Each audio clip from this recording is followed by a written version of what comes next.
अरे काका तो उठा बेटा मैं मंदिर निकल कर सोलत का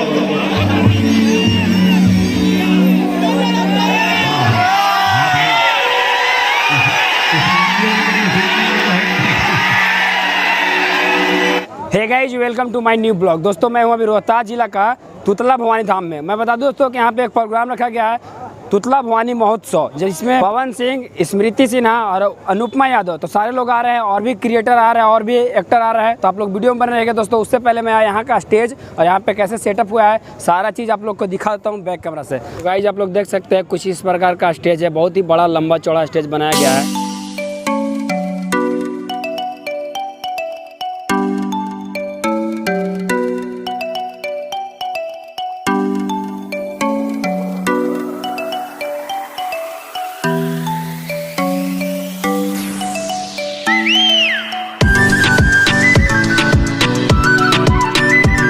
तो गाइस देख सकते हैं पवन सिंह एंट्री हो गया और पवन भैया आ गए। देखिए पवन भैया सामने सामने पवन भैया पवन भैया आ गए।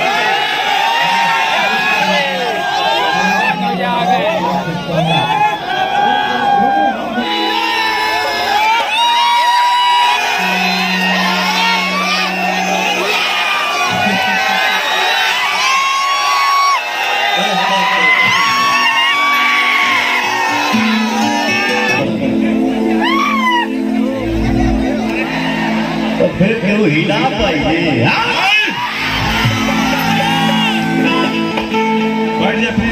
आप सबके बीच में आवे के हमके मौका मिला तो हे भैया सबके दिल से पहला साउंड इहे आवे के चाहिए।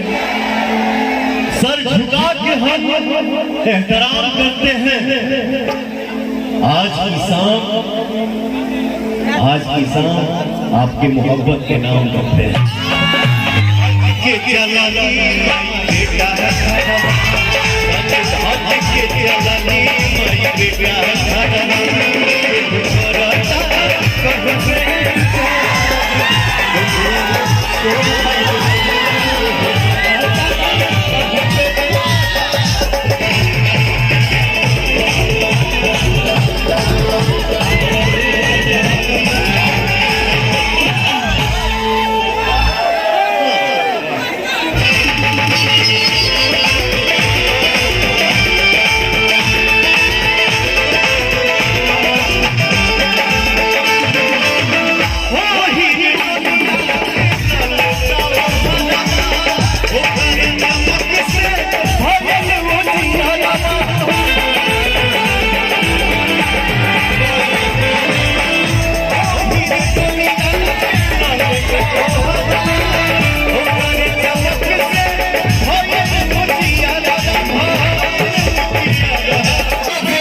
बहुत सही मिलत रही है।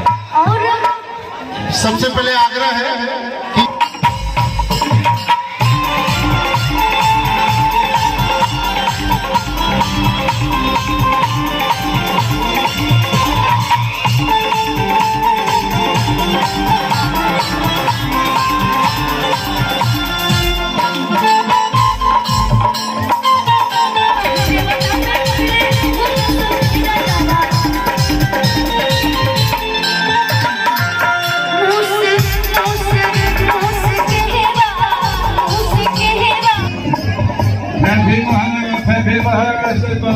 होशियार